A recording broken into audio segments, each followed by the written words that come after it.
ফটোশপের যে কোনো ডিজাইনেই তোমার একটা প্রজেক্ট আরম্ভ করতে হয় একটা নতুন ডকুমেন্ট ক্রিয়েট করে। আমরা সেটাই করব।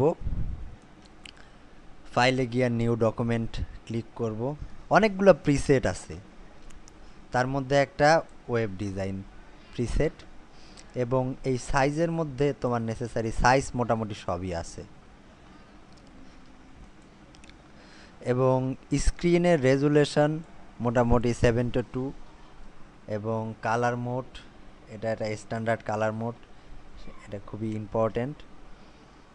আমি যদি একটা ব্লগ ডিজাইন করি তাহলে আমি উইথ দেই সাধারণত 1200, এবং হাইট যেহেতু ব্লগটা কন্টিনিউয়াসলি নিচের দিকে বড় হয় 2000-এর মতো দেই, এবং এইটাকে সেভ করি আমি, এবং এটার একটা নাম দেই ব্লগ ডিজাইন,